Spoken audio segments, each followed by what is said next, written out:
अनुपमा में डॉली ने अनुपमा से पहले ही कह दिया था, भाभी जो भी हुआ उसे भूल जाओ, इससे आगे बढ़ जाओ और अब वनराज भाई को माफ़ कर दो। लेकिन अनुपमा ने डॉली बहन से साफ कह दिया, धोखे की कोई माफ़ी नहीं होती और अब आपके भाई को मैं माफ़ नहीं कर सकती। लेकिन अब तक डॉली कुछ समझी नहीं है।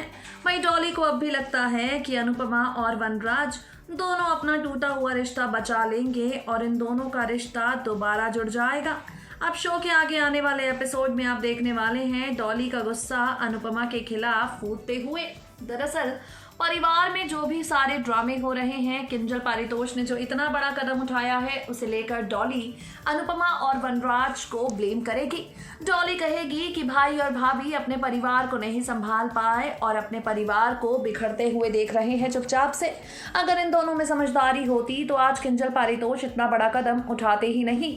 और अब आप देख लेना बा, किंजल पारितोष के बाद समर और पाखी भी कुछ ऐसा ही करने वाले हैं। अनुपमा को डॉली बहन की ये बात बिल्कुल हजम नहीं होगी और अनुपमा यहाँ पर डॉली को कह देंगी कि आपने माँ बाप को ब्लेम किया तो समझ में आया, लेकिन अपने भाई की गलती मुझे माफ़ करने के लिए जो आप मुझे ब्लेम कर रही हैं डॉली बहन, आप एक औरत होकर मेरे जज्बातों को क्यों नहीं समझ पाई।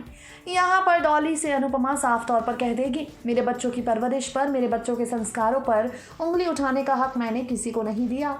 अनुपमा का ये अवतार देखकर समर, पारितोष और पाखी तीनों को होगा माँ की वैल्यू का एहसास। लेकिन डॉली यहाँ पर चिढ़ जाएगी और लीला अपनी बेटी को ही सपोर्ट करेगी। नेक्स्ट 9 टीवी न्यूज़ की रिपोर्ट।